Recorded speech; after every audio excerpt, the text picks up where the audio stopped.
bersama-sama.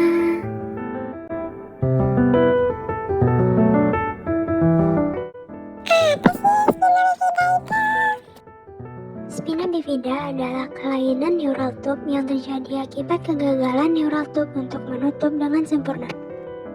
Spina bifida juga disebut dengan myelodysplasia, yaitu suatu keadaan di mana ada perkembangan abnormal pada tulang belakang, spinal cord, saraf-saraf sekitar, dan kantung yang berisi cairan yang mengitari spinal cord.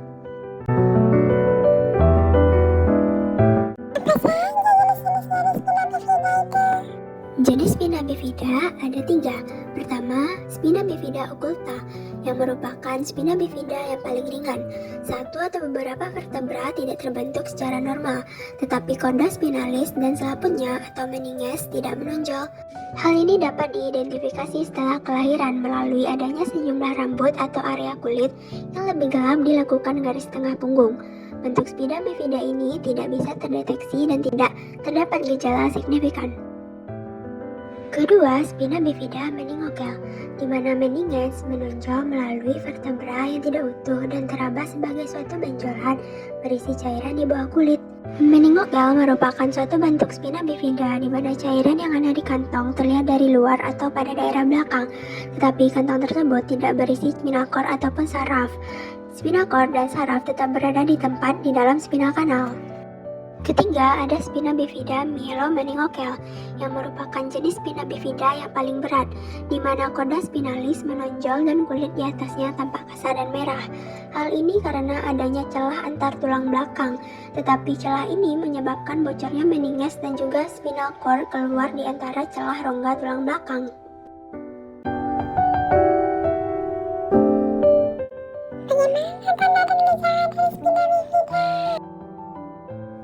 Gejala dari spina bifida bervariasi tergantung kepada beratnya kerusakan pada korda spinalis dan akar saraf yang terkena. Berikut adalah gejala utama dari spina bifida. Gejala kognitif. Spina bifida dapat terjadi akibat permasalahan perkembangan tulang belakang dan spinal cord. Hal ini dapat dihubungkan dengan proses perkembangan otak. Area-area tertentu di otak berkaitan dengan ingatan, pembelajaran, dan konsentrasi, kemampuan untuk mengerti, dan pemrosesan bahasa. 6 dari 10 anak yang lahir dengan spina bifida memiliki tingkat inteligensi yang normal. Sekitar setengah dari mereka akan memiliki kesulitan dalam belajar.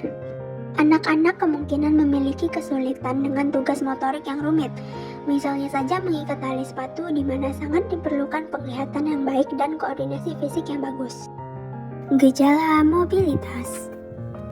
Spinal cord membawa informasi dari dan ke otak dalam hal mengontrol gerakan yang dibuat oleh otot dan sendi. Beberapa jenis spina bifida dapat dikompromikan, tetapi beberapa permasalahan kontrol otot dan pergerakan sendi akan tetap ada. Pada beberapa kasus akan terjadi kelemahan atau kelumpuhan. Beberapa otot tertentu yang dapat berujung pada perubahan bentuk tulang, terutama bagian kaki, dan mengalami skoliosis pada tulang belakang. Inkontinensia.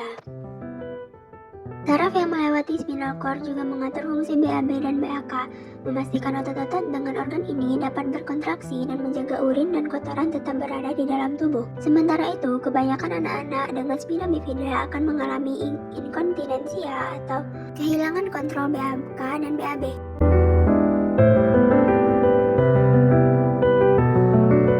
Kenapa bisa terjadi spina bifida?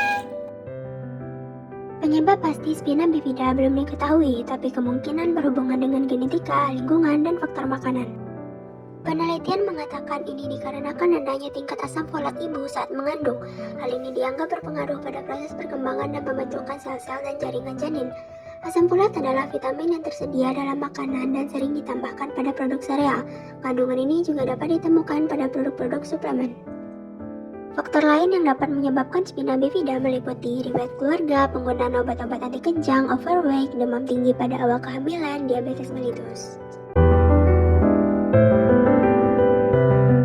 Apa saja akibat dari spina bifida? Saraf yang mengontrol otot kaki tidak bekerja dengan baik. Ini dapat menyebabkan kelemahan otot kaki dan terkadang kelumpuhan. Apakah seorang anak dapat berjalan biasanya tergantung pada letak cacat, ukuran, dan perawatan yang diterima sebelum dan sesudah lahir. Saraf di kandung kemih dan usus biasanya tidak berfungsi dengan baik saat anak-anak menderita myeloma meningokel. Ini karena sarafnya berasal dari tingkat terendah sumsum tulang belakang. Anak dapat mengalami dislokasi pada pinggul dan juga tulang belakang karena lemahnya otot. Beberapa bayi dengan myeloma meningokel dapat mengalami meningitis yang berpotensi mengancam jiwa yang dapat menyebabkan cedera otak.